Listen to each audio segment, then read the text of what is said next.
George, thanks for joining us tonight. We appreciate it. Glad to be with you. So your overall thoughts as we await the former president of the United States potentially being arrested here in the upcoming days are what?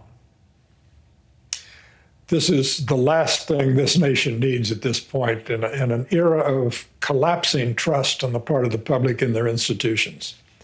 To have a Democratic elected, that is a political prosecutor in New York, bringing a most implausible case against the ex-president. You don't have to be sympathetic to Mr. Trump in any other particular in order to believe that he really has been lucky in his adversaries. Before he came down the escalator to announce his candidacy in June 2015, the mainstream media was already suspected, to put it politely, and disliked by a large majority of Americans. The mainstream media became his adversary. Now we have what is going to look to his supporters like a political prosecution. And of course, it's going to be right, because this is a prosecution brought by, if it is brought by him, an elected Democratic prosecutor who has effectively campaigned on this and promised to do this. This is not how justice is supposed to look in this country. The reaction from the former Vice President Mike Pence, in part, he's been out talking this weekend about what he believes is a political persecution as well. He said at one point the following when he was on the road earlier this week. Want you to listen to his reaction, and then I'll get your take on the other side. I think many Americans are taken aback at the unprecedented indictment of a former president, but also the fact that the Manhattan DA, in the midst of a crime wave in New York City, says that indicting the former president is his highest priority. We've heard from Republicans a version of that over the weekend, basically saying that this DA in Manhattan should not be focusing on this. He should be focusing on crime in his city. Do you think that is an explanation, or at least an argument that Republicans should be making at this time?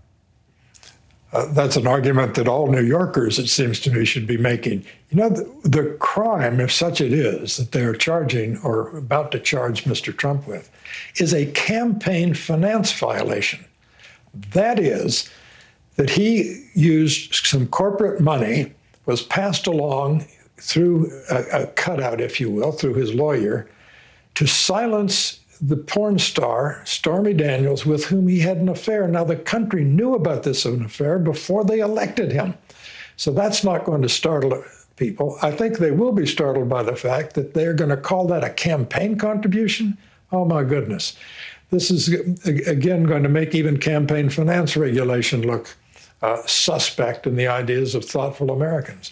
This is a case that people in the Justice Department at the federal level contemplated making, looked at, and said, this is too flimsy to proceed with.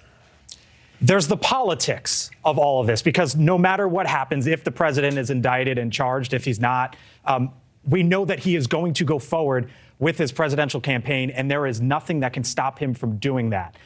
We've heard a couple different pieces of analysis over the weekend from some of his old rivals in 2016. I want you to listen here to both Chris Christie and Lindsey Graham and how they view this politically. Watch. Here's what I think is going to happen. The prosecutor in New York has done more to help Donald Trump get elected president than any single person in America today. The vision of a former president of the United States being processed, fingerprinted, mugshotted, you know, for what else do you expect Trump to say, as I said to George last week, than to say it helps his campaign? But being indicted, I don't think it ever helps anybody. Who do you think's right there?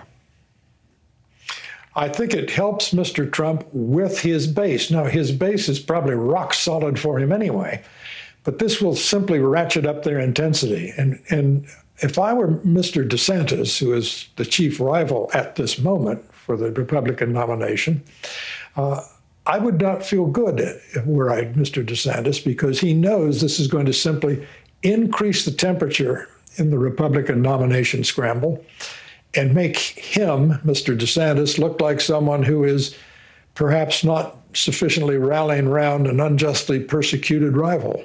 And he's been staying quiet for the most part. Real quick, you think that's on purpose? I do try and figure out what he's supposed to say at this point. I don't know how to write the statement. Yeah, well, we'll see how it all unfolds here potentially in the upcoming days. NewsNation senior political contributor George Will, thanks for your time. Appreciate it. Glad to be with you. Thank you for watching. Go to newsnationnow.com to find NewsNation on your television provider. And don't forget to click the red subscribe button below to get more of NewsNation's fact-driven, unbiased coverage.